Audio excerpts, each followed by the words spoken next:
is the graph of a parabola.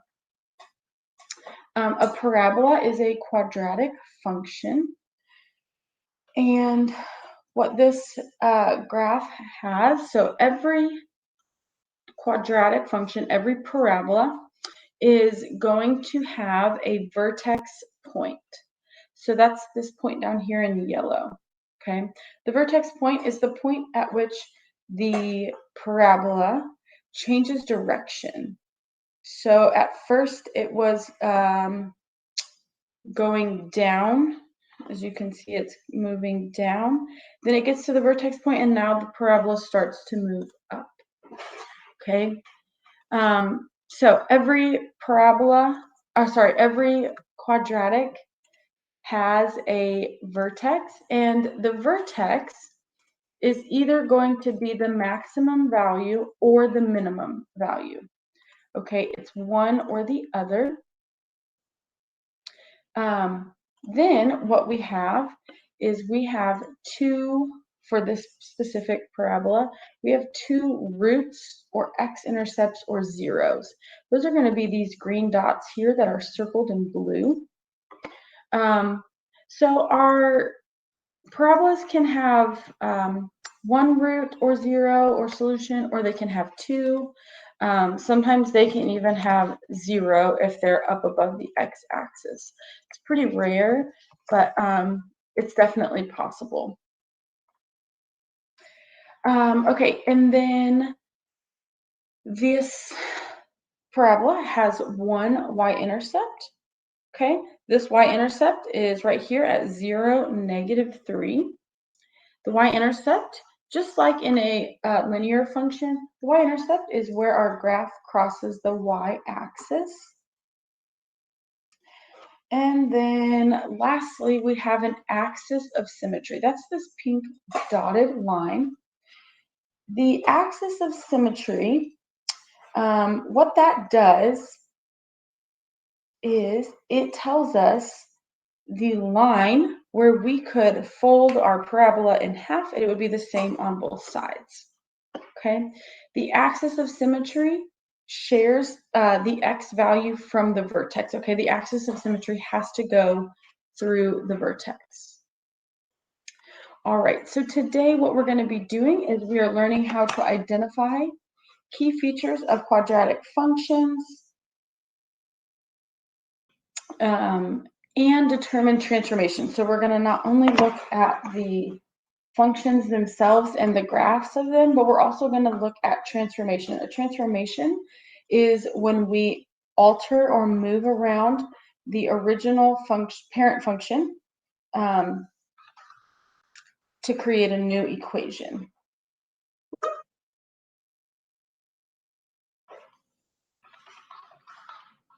So what we're going to do is interpret. This is so that I can interpret each feature given a real-world problem and describe the transformation. So we're going to use words to type out the different transformations. And then I'll know that I've got it when I can locate the axis of symmetry, I can locate solutions, I can locate vertex, and I can locate the y-intercepts. Okay? We're also going to know how it relates to a real-world problem. Okay? So this is going to kind of correlate with your Unit 2 writing assignment. So if you want to open that up in Classkick, right now we're going to learn how to identify the vertex, which is going to be on slide 1 of your, or sorry, slide 2 of your Classkick. So the question here is pretty generic. It just says, what is the vertex of this function? So my hint to you here, let's graph it. Okay, we're going to graph it. So what I'm going to do is I'm going to use my Desmos graphing calculator. You can also use your TI-84, that's fine. I'm going to screen share. Okay, all I do is type in the problem exactly as it was written. So it was x squared plus 5x plus 6. When we type this in, you'll notice that we have two gray circles at the x-intercepts, or the zeros or solutions. And then we also have this vertex point. So the cool thing with Desmos, if you use Desmos as your graphing calculator of choice on the STAR test, it will actually label that vertex for you. And this one in particular is very helpful because it is decimals. So it would be hard to determine. I mean, you could easily determine that on your graphing calculator, but you'd have to do a couple more button pushes. And with Desmos, it just labels it for you. So the vertex of that graph is negative 2.5, negative 0.25. So let's write that down. So we would have negative 2.5 and negative 0.25.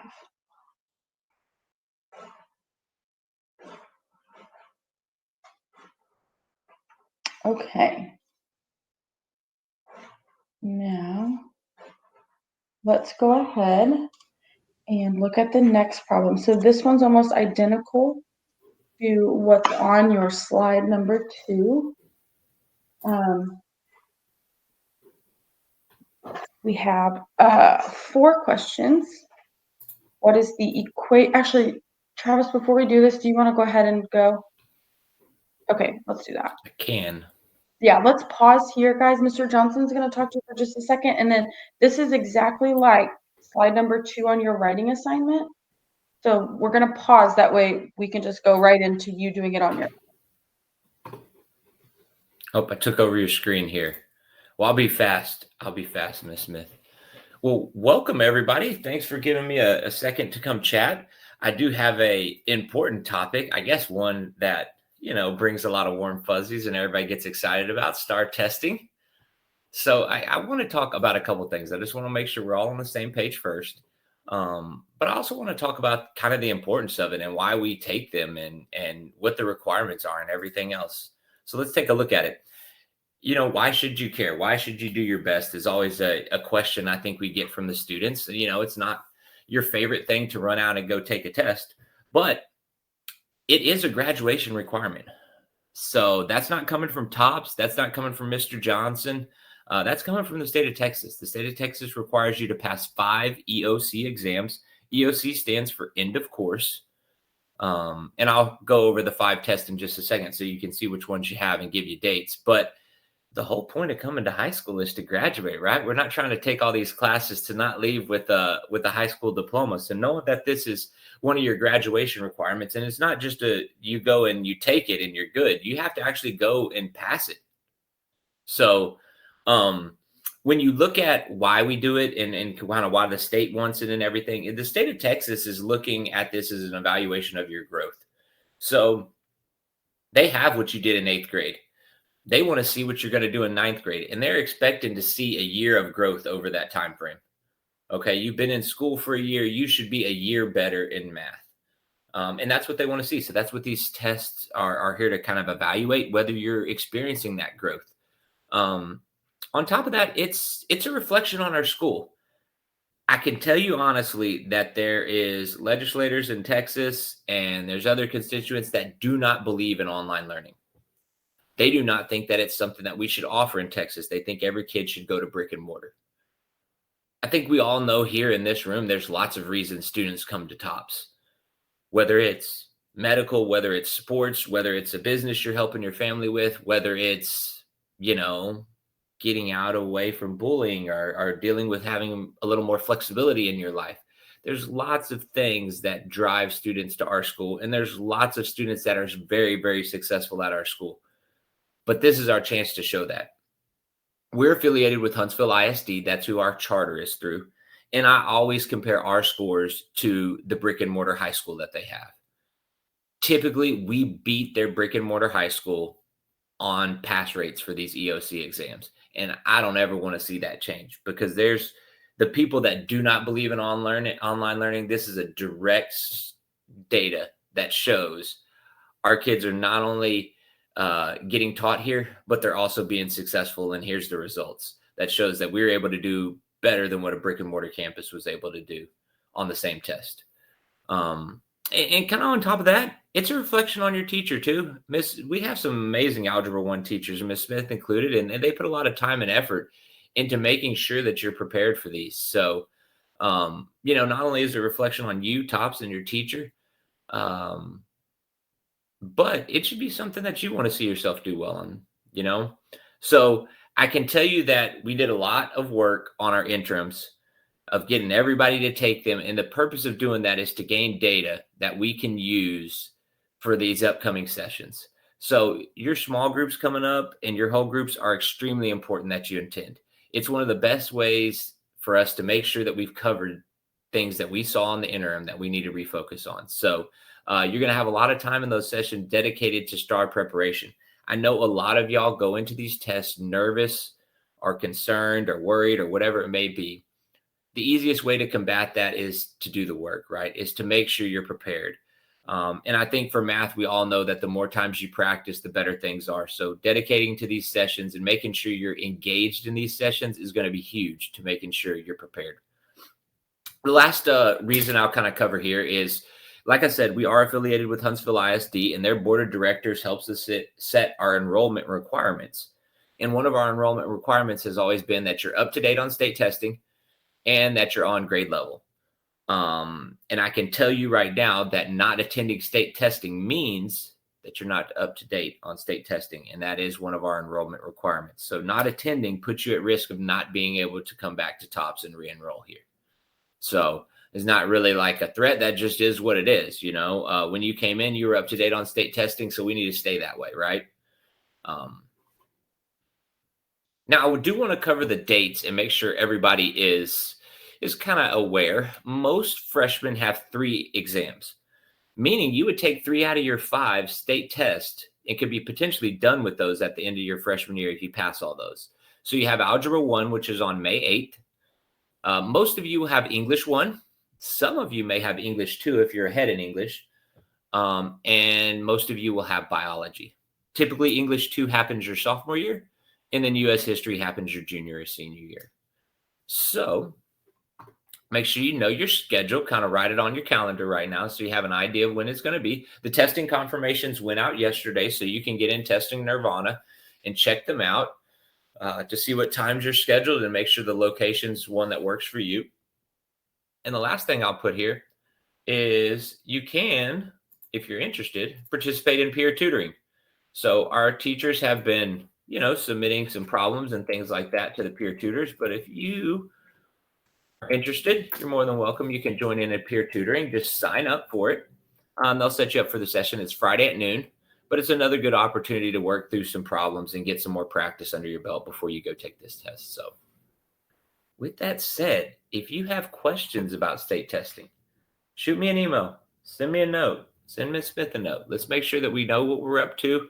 And really, the big point of coming today is to make sure that we're as prepared as we can leading into that test, which really is going to be determined by what we do these next few weeks here. So again, Ms. Smith, thank you for letting me come in and chat real fast. I'll give it back to you so y'all can continue on. But if y'all have questions, don't hesitate to reach out. Thanks, y'all. All right. Thank you, Mr. Johnson.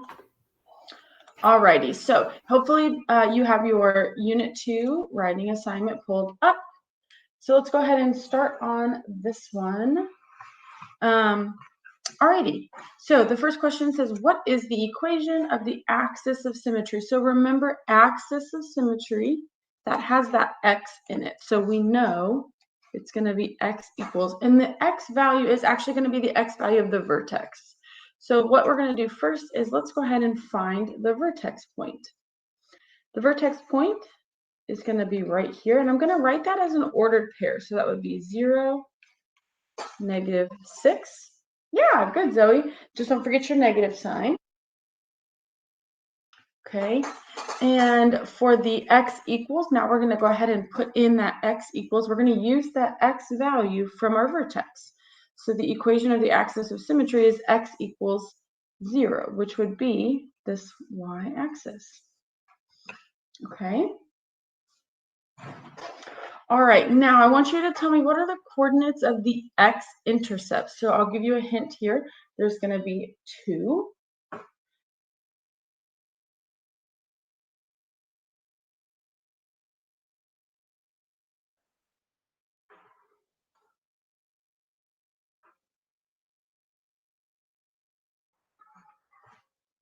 Okay, so we've got one of them here. That would be -4, 0. And another one here, which would be at 4, 0. Excellent. And then lastly, what is the coordinate for the y-intercept?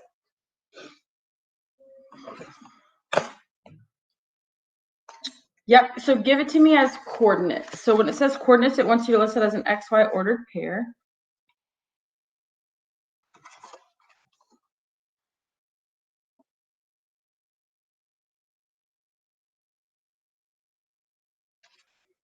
Good, good, good, good. So something that's kind of funny about this specific parabola is that our y-intercept is actually the same as our vertex. It doesn't always happen that way, but it can.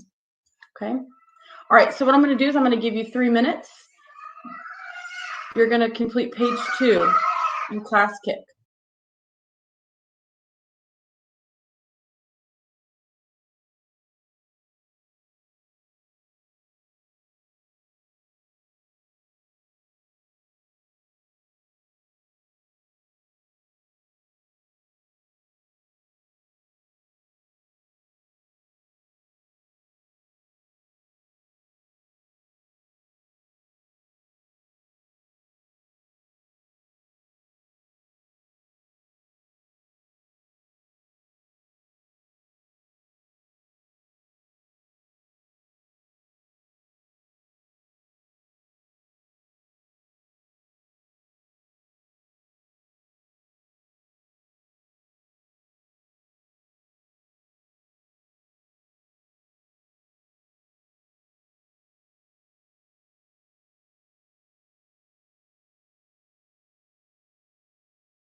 Okay, Jaden, are you on the Unit 2 Writing Assignment 2023? It's not a help video.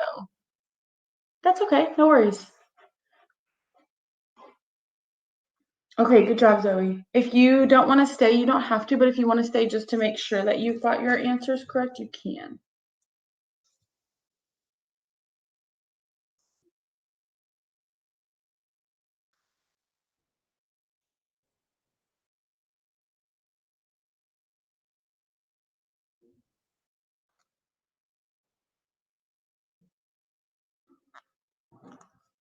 All right, we got 1 more minute.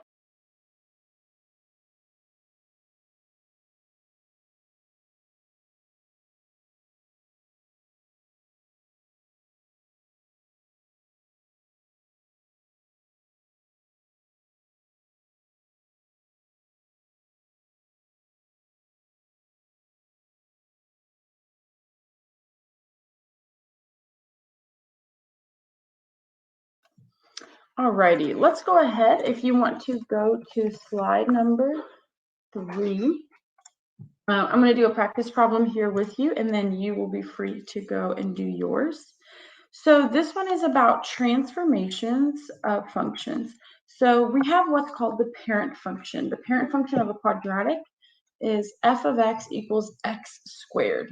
Okay, it's just x squared. There's nothing in front of x squared. There's nothing being subtracted, nothing being added behind it. Okay, that is in the red right here. So something that's important when you're comparing or describing transformations, what you're doing is you're going to tell me, how did I get from the red one to the new one, which in this case is in blue. Okay, so make sure you're going the right way. You're going to start at the original parent function and move to the new one. Okay, so this transformation here is shown in blue. I'm going to highlight things that are different. We've got 1/5 because that wasn't there before, and then we've got this -4 at the end.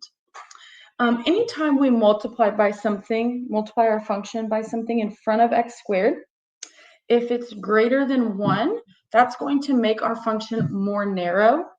If it's less than 1, like a fraction, that's going to make it wider. Okay, so if you didn't know that, that's okay. If you didn't remember those specific rules, that's no problem. You can just look at your transformation here. So if I look at the blue one over here on my graph compared to the red, okay, I would say the transformed function, okay, that's the blue one, transformed function is wider by 1/5, okay, because that's what I multiplied it by. Not necessarily. So if it's positive, if it's a positive number, that just means that it is like a U shape. If the number in front of x squared is negative, that means it's going to be the upside down U. Okay.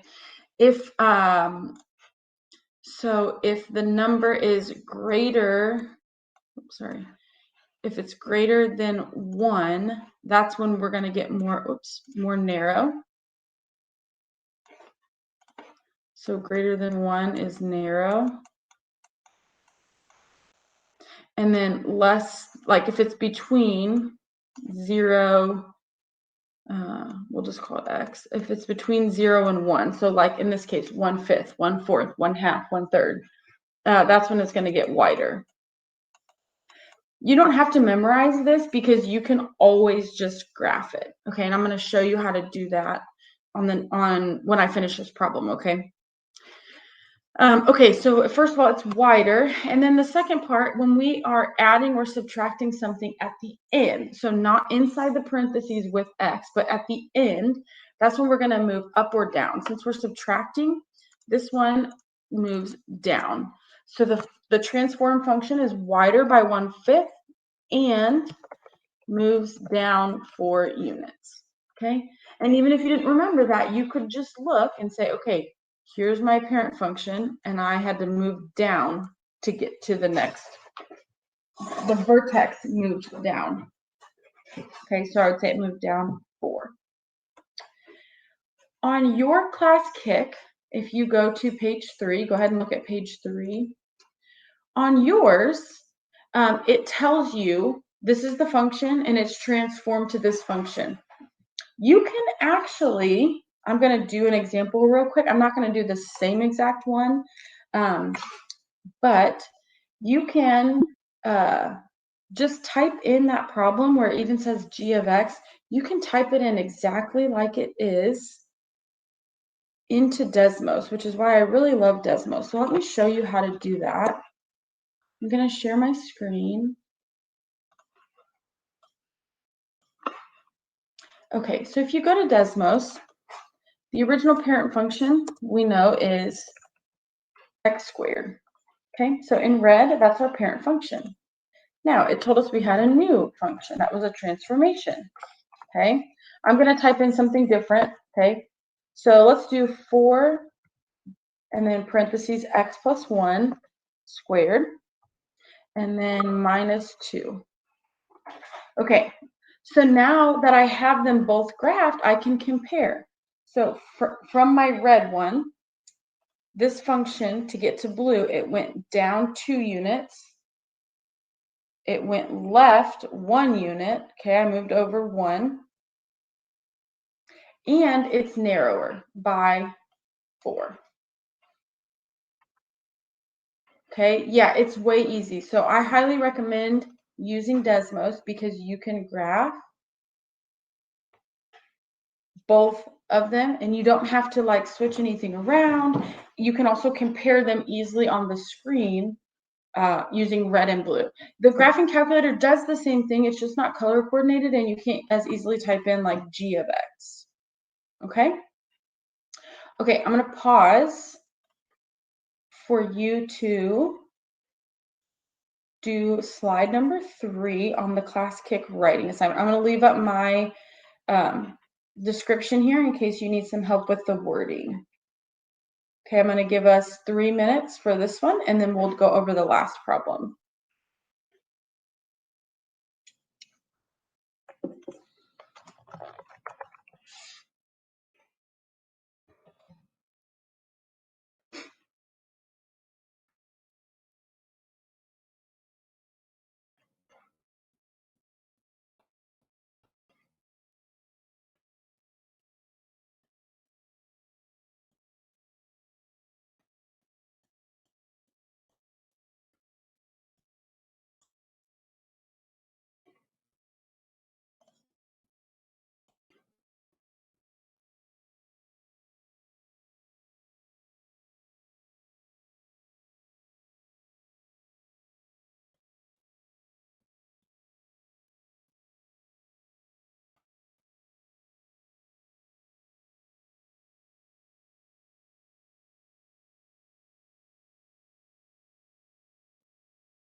Yeah, Jaden, that's a good question.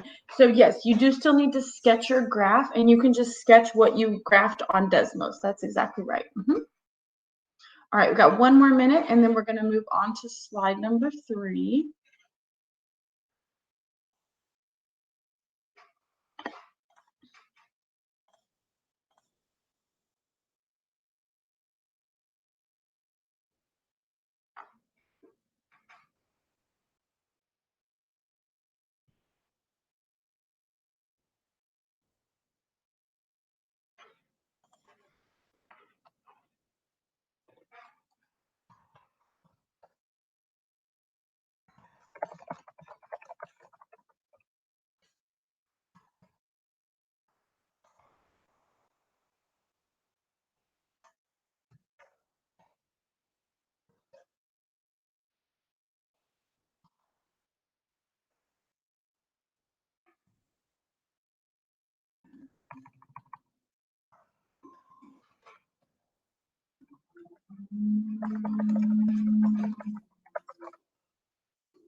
Okay, guys, let's take a look at slide number 3. I'm going to do this problem, which is very similar to your slide number 3.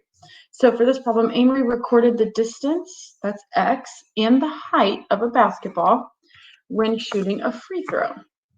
So part 1 says find the quadratic equation for the relationship of the horizontal distance and the height. Okay, so this means we are going to be doing a quadratic regression. Okay, I'm going to show you how to do that on Desmos. There's a link. This is from lesson 2.11. So there's a link in there if you would like to use your graphing calculator. There's a link to show you how to do that as well. But what I'm going to do is go to Desmos. So if you will just open up your Desmos testing mode and type these numbers in with me. I'm going to do them kind of slow, so you can type them in with me, but I just want you to do these, even though this is not the problem in ClassKick, I still want you to just get practice of doing it. Then you'll go back and put your numbers in. All right, so let's go ahead and go to Desmos. I'm going to get rid of these. Okay, so they gave us a table. In order for us to do a quadratic regression, we also have to put in that table. So I'm going to do this plus sign up here in the top left corner, and I'm going to add item. I'm going to add a table. So you can see it gives me an X1 column and a Y1 column. In the X column, I'm going to put all my numbers for X. So I had 0, 2, whoopsies, why is that one over there?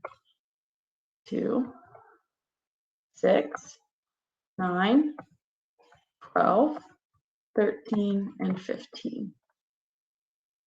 In the Y columns, I have 4, 8.4, 12.1, 14.2, 13.2, 10.5, and 9.8. I'm going to pause here and let y'all go ahead and graph that.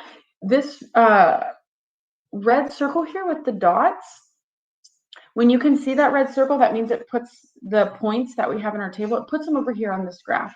You don't have to have that. If you unclick, like if you click it, it takes it away. So you can have them there, but you don't have to. Just if you want to see where they are, that's what that's for, in case you're wondering why that red thing is there.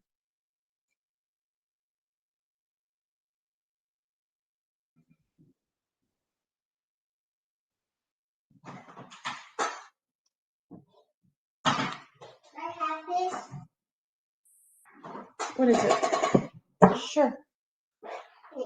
You're welcome. Mommy, Yeah. I want to go to Miss Anna. Okay. Mommy.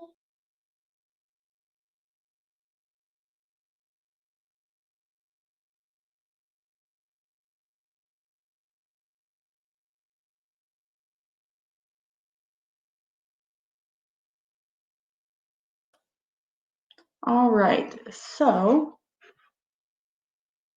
now this is where we're going to type in what we need to actually run the regression. So go to the second line, and you're going to click on this show keypad.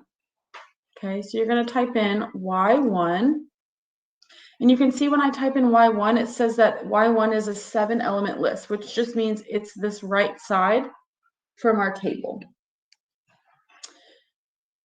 Okay, once you've clicked that, there's a button at the bottom that says ABC. You're going to click on that button, which brings up all the letters, a keyboard of letters. But what we're looking for here is on the very bottom row, there is like a squiggly line, like a tilde sign. Okay, you're going to click that. If you can't find it on your keyboard, you can use it on the keyboard on your computer. It is the button to the left of the number 1. So it's right below the escape button and to the left of number 1. You have to hit shift and then push that button. It will give you that tilde, the sign that you're looking for. So we know that the standard form of a quadratic is ax squared plus bx plus c. So we're going to have the x squared, the x, and then the constant. So we're going to type that in. So we're going to put in a. We're going to do x1 because we still want to use these. We do x1 because we want this column. If we just do x, it just generates random numbers, but we want to use the x1 column. Then we're going to do it squared. So there's ax1 squared, so that's ax squared plus bx1, so that's our plus bx plus c. So as you can see, this has now created a line, okay, that goes through, pretty much through these red dots. Okay, so it created the equation that would give us a roughly these dots. Okay, over here we have under parameters, it says a equals, b equals, and c equals. These are the numbers you're going to plug back in to standard form to write your equation. So let me show you what that looks like.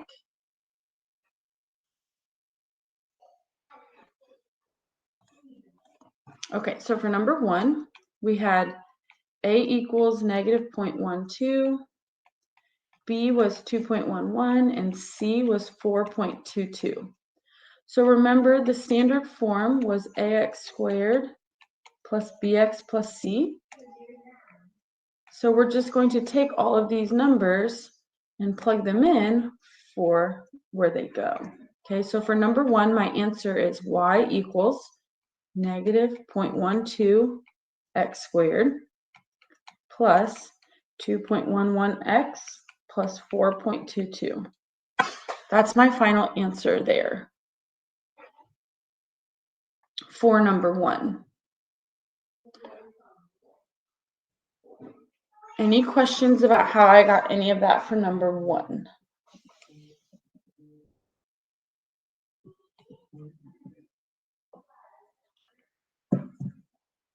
Okay, let's talk about number 2. What is the height of the ball at 5 feet? Okay, so feet, that the distance, okay, that was our x. So what we're going to do for number 2 is we are going to plug in 5 for x. Okay, 2.11 times 5 plus 4.22. We're going to type that in our Desmos graphing calculator and see what we get. So I'm going to go back. I'm going to show you how to do this. All right, so we would get y equals negative 0.12 times 5 squared plus, actually, we don't even need the y equals. Let's just do this. There we go. 2.11 times 5 plus 4.22. And there's our answer down at the bottom, 11.77. So when the ball is 5 feet from the free throw line, like moving forward, it is 11.77 feet off the ground.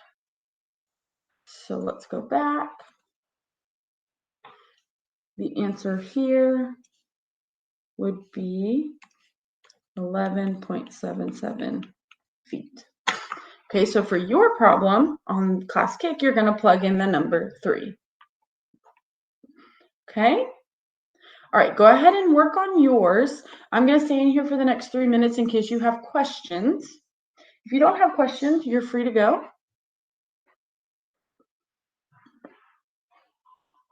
But if you do, let me know.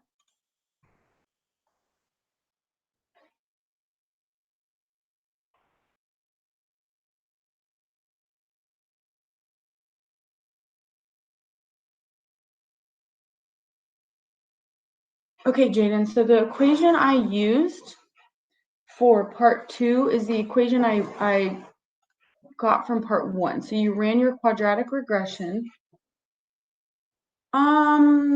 Zoe, can you tell me what you did differently? Like which part, A or B, or 1 or 2? I can look at your work here. Okay, let me look.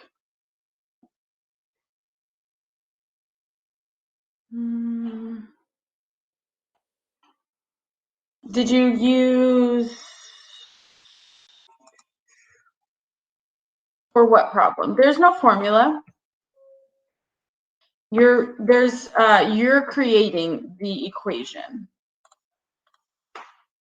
Okay, so Zoe,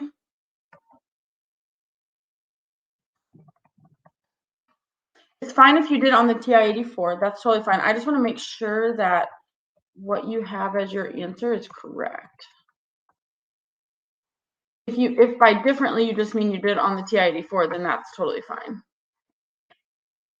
Okay, that's fine. If you just mean you did it different, like you used the calculator, totally fine.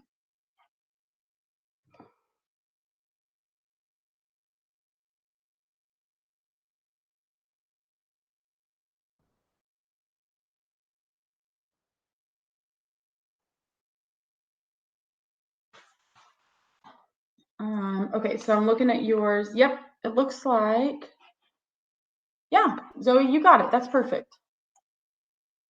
And then,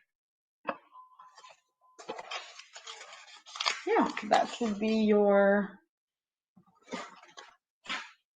yep, you got B correct also. Good job.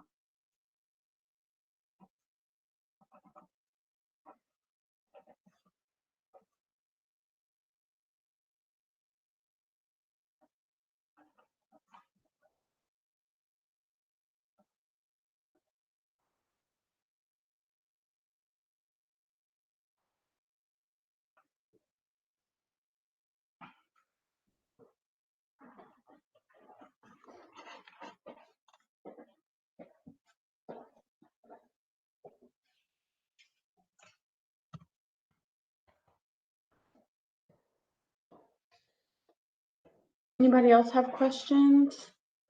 We're nearing the end here, but I'm happy to help you if you need help troubleshooting. There is, so this is the lesson from 12.11, or sorry, 2.11. So there's a video in there for how to do it on a TI-84, your graphing calculator, and how to do it on Desmos. The steps on the actual slide, like slide number 4, those steps are for the TI-84. Okay, Yusuf, so at the top of your screen, on Star, you get the Desmos, the testing version. Yes. So Yusuf, I'm going to share my screen with you real quick. At the top of your screen, there's a plus button. If you click on that plus button, you're going to then hit the table.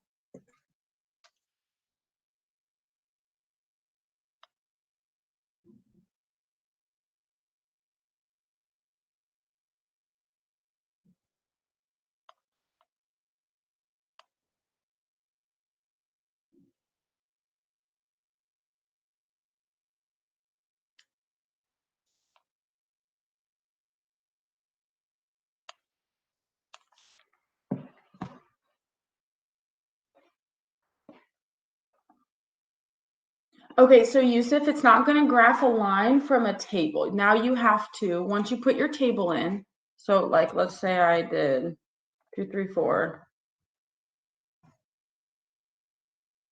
Okay, you have to go to a second line, and this is where you're going to type in Y1. Okay, you're going to hit this little, the keyboard. Okay, you're going to go to ABC. And then down here in the bottom, underneath the letters B and N, there's like a squiggly line. You're going to hit that because now you have to say, okay, from this table, I want you to create for me a quadratic function or equation. So you're going to do ax1 squared. That makes the x1 squared is what makes it the parabola, plus bx1 plus c. Once you type in this entire thing right here, y1 equals ax1 squared plus bx1 plus c, that will give you your parameters for a, b, and c for you to now write your equation. Okay.